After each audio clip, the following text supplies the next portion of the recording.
Hey there, Airsofters. It's Nick here from East Coast Airsoft. Today I'm going to be reviewing a gun for you that I personally picked out myself. So, without wasting any more of your time, we're going to get right into it.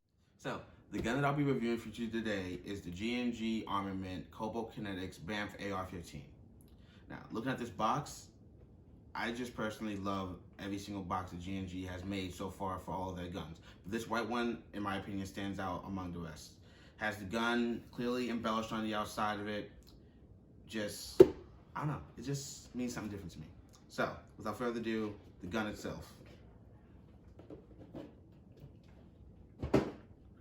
So, inside the box came the main piece, the gun, this magazine, which is called an Atom magazine, which I will get into in a moment, speed loader, a guide rod, which I have not put on the table, because we all know what that looks like, and G&G is kind enough to provide this cobalt blue flash hider, which can replace the orange tip when the time comes. So, I like that. I like that they did that. That was very nice of them. Now, as to the gun itself. So, now, as for the gun itself, just up front and get this out of the way, I really like this gun.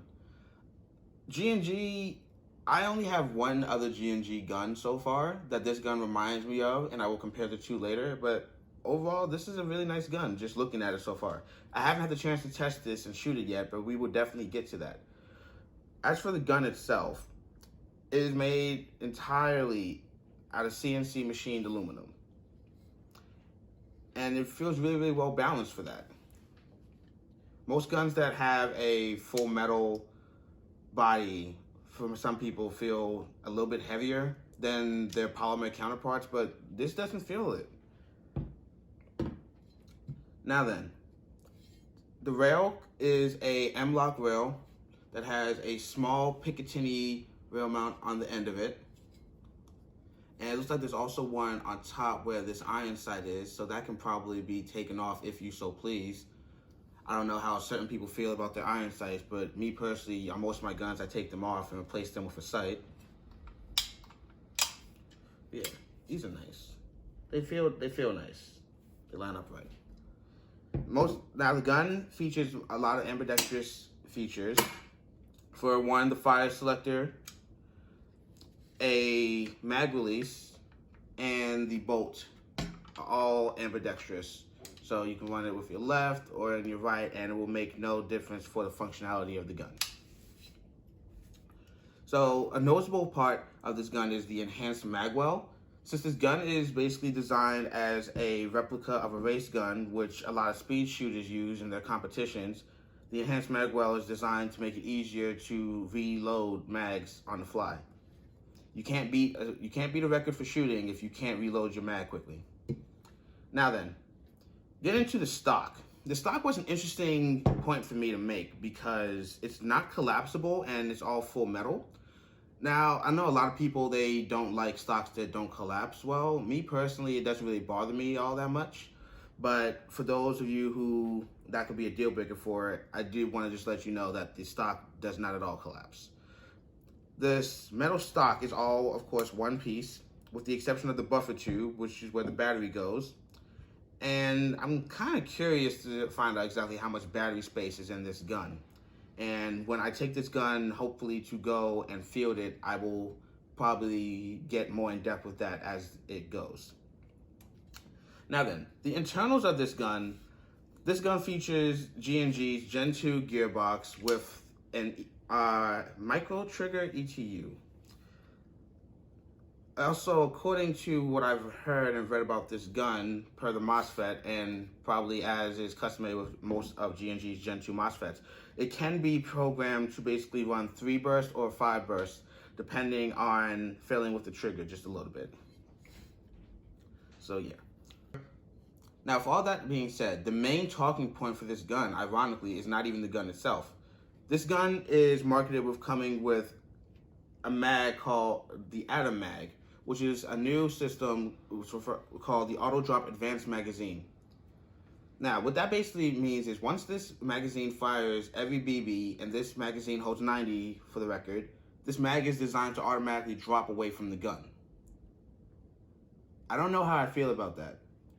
Now, don't get me wrong, I like the idea, but if I'm shooting in a battle and I suddenly run out of BBs and don't realize I run out of BBs, the mag's just going to automatically just drop away.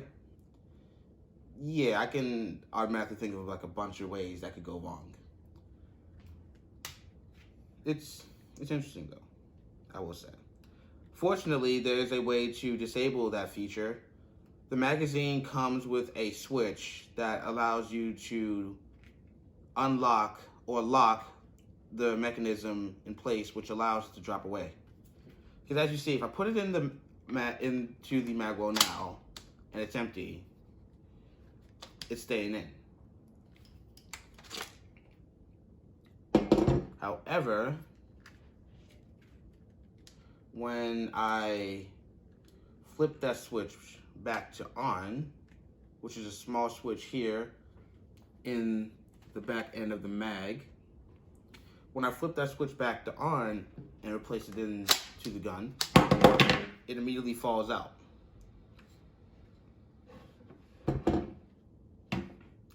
So, but another feature about this mag I wanted to point out, and it's one that I'm personally fond of, that this gun shares with my G&G TR16 MBR308, is this built-in BB follower. What this is it ensures that every single BB is fed through this magazine. Most of the time with AEGs, if you notice, whenever you use mid-caps or even high-caps for that matter, about 4 or 3 BBs get caught in between the mag and the lower receiver. And those 4 BBs usually always fall out every single time you swap mags. This makes sure that every single BB is fed. So if this holds 90, you will shoot 90. And I always like that. But another thing that the follower does is once it's empty, it locks into place inside of the barrel. What that ensures is that the gun and the gearbox will basically automatically shut off once that happens. It's also a good way to let you know when you're empty, because this gun will not dry fire as a result of this follower locking into place. So it helps to ensure safety and lets you know exactly when it's time for you to reload.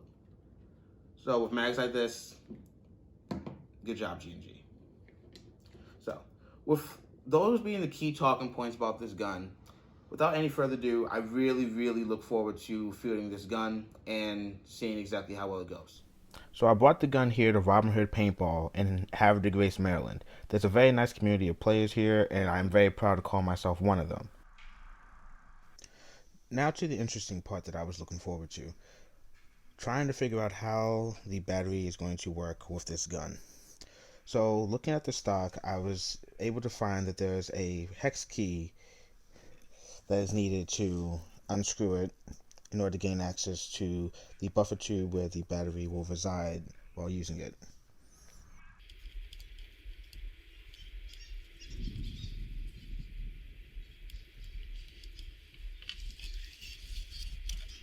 So the stock slides right off of the buffer tube, and there is a small metal cap that has to be unscrewed in order to gain access to the wires. Space doesn't look all that promising, but the gun does come with a Tamiya to Dean's connector, meaning that this gun can accept either Tamiya batteries or Dean's batteries. And I thought that was just a nice inclusion to include with the gun.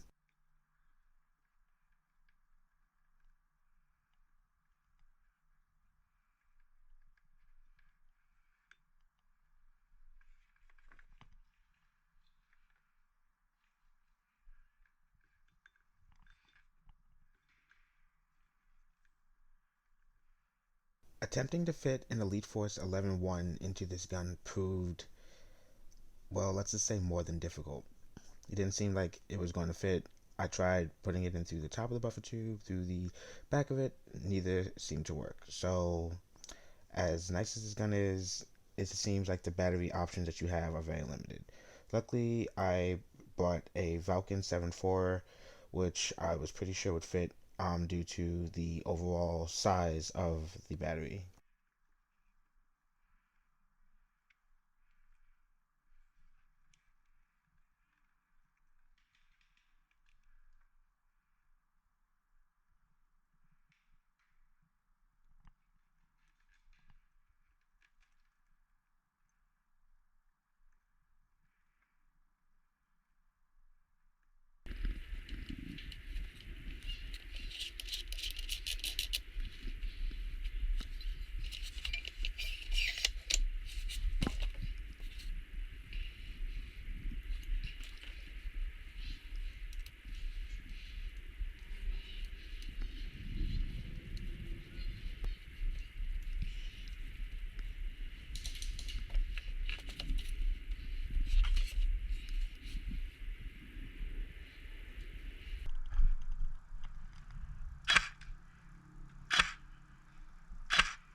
Yeah.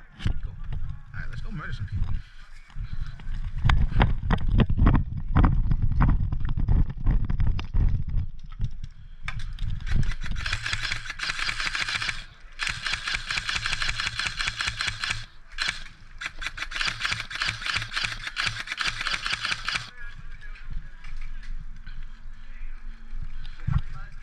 Three.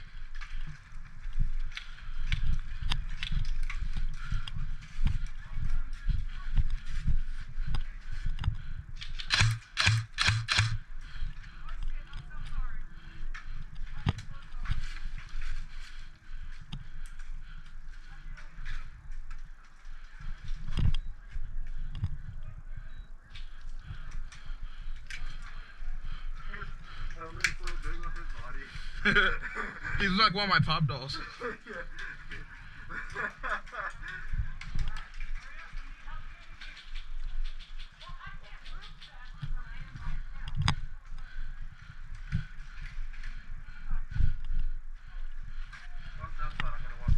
Alright.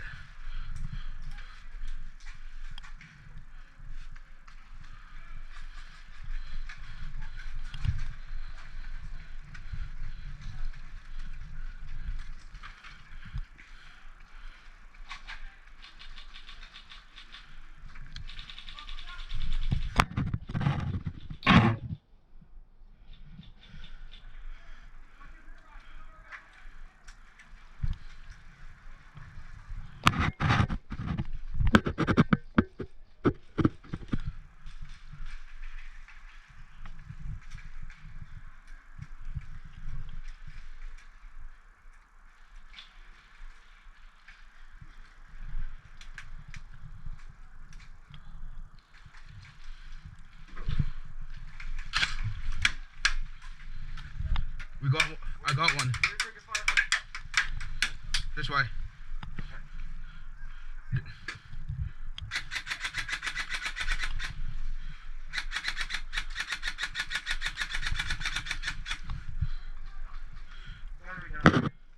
There's a gun?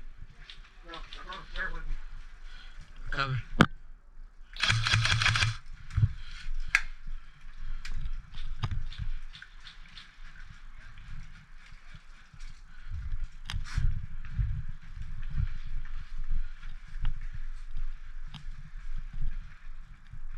Oh, how nice. Someone bought some purple smoke.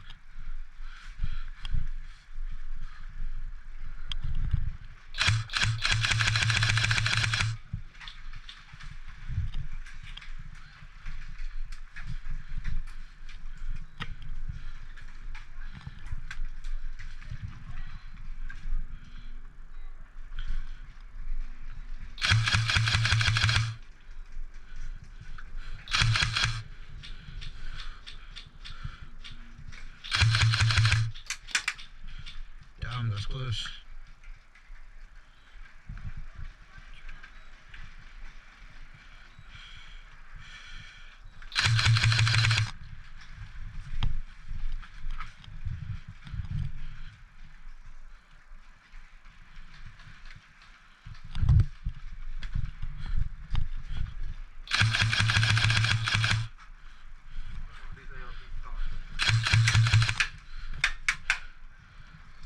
Ah, yes, the famous I flinched, but I did not get shot.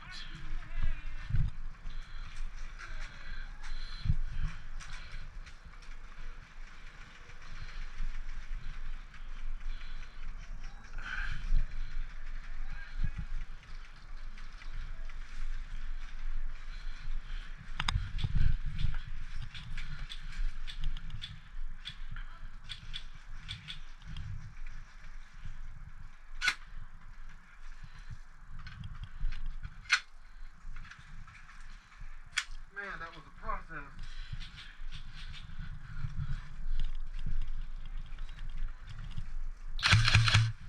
We gotta move out of here.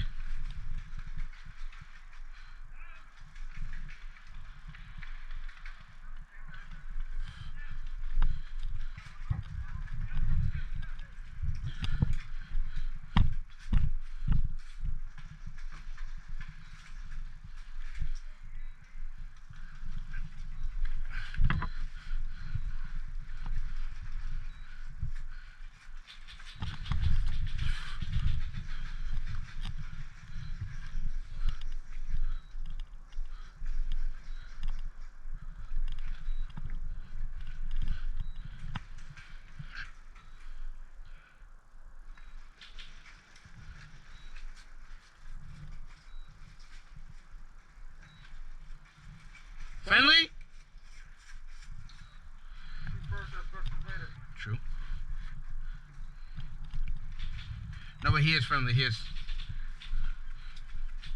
It's the guy with the big helmet.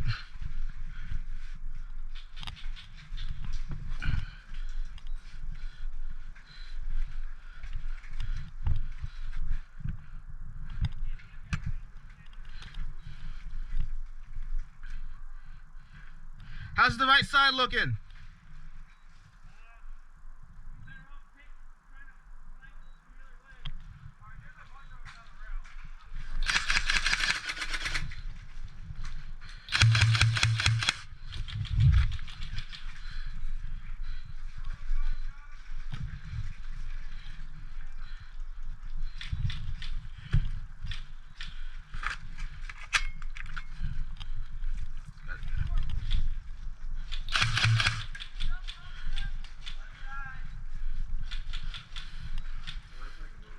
All right.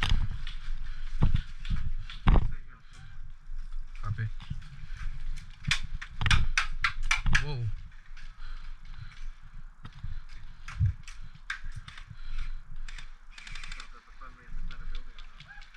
There is. Yeah. Whoa. We got one moving. Oh shit, he got to cover.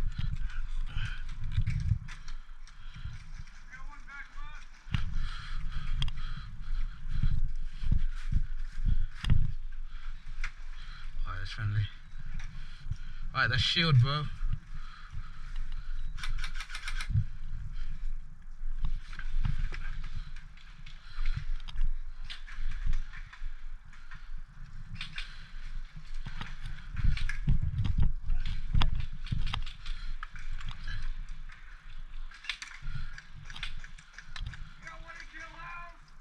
Which kill house? Thank you.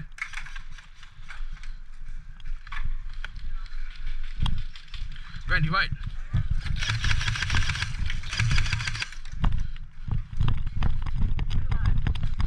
Three.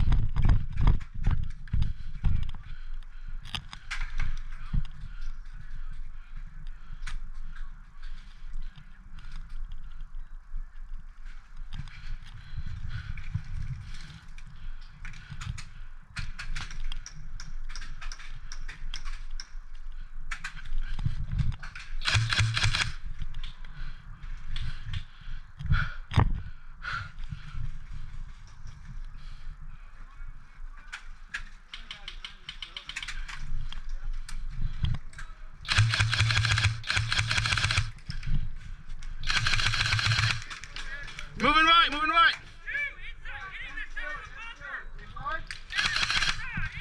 Inside, watch the window, watch the window.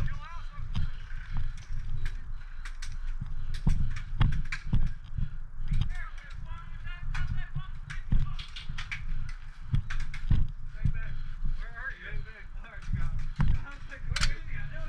Bang.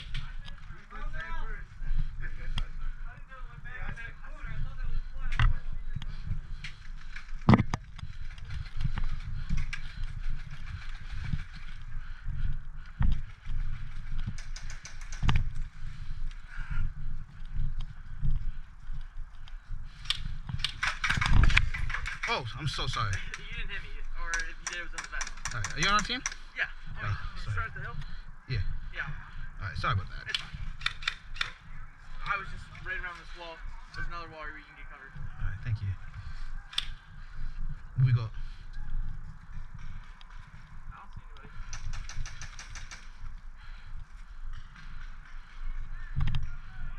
I don't trust it. There's someone over Forward, left corner. Far right. Two guys straight back.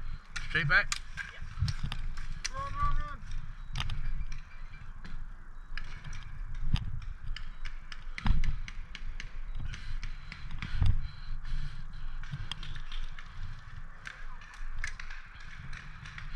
I don't have an eye on him.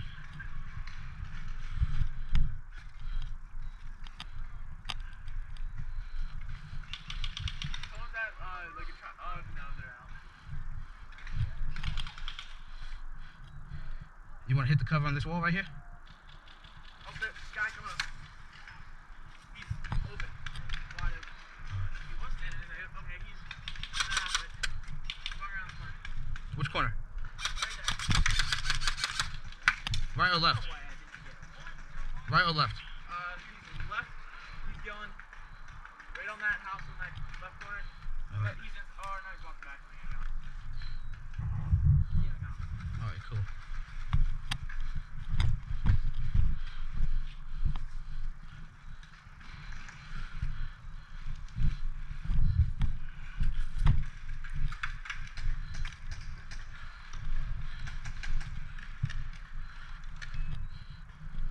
Oi, Buff.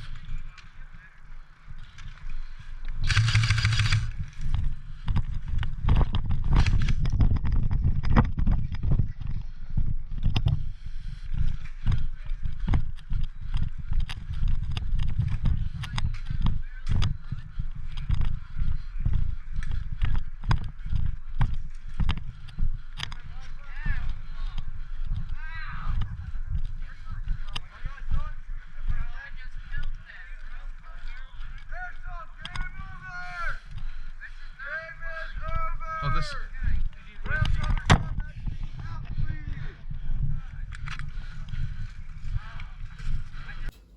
So, coming back from shooting this amazing gun, and I do say this is amazing. I enjoyed every moment of shooting this gun. It felt right. It was very crisp to shoot. Had a very fun trigger response.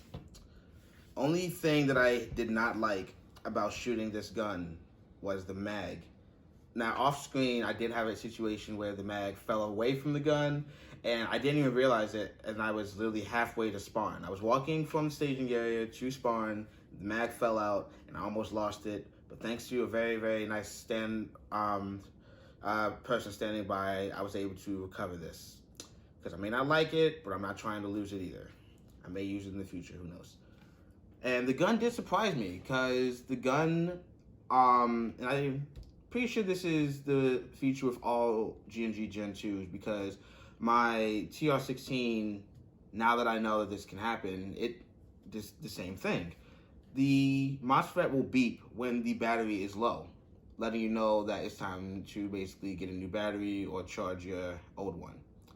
And this gun specifically locks and shuts itself down when the battery is low. Unlike most AEGs, which will continue to fire despite a low battery, which will eventually cause more damage to the battery and the motor and the gearbox if you just continue to fire it.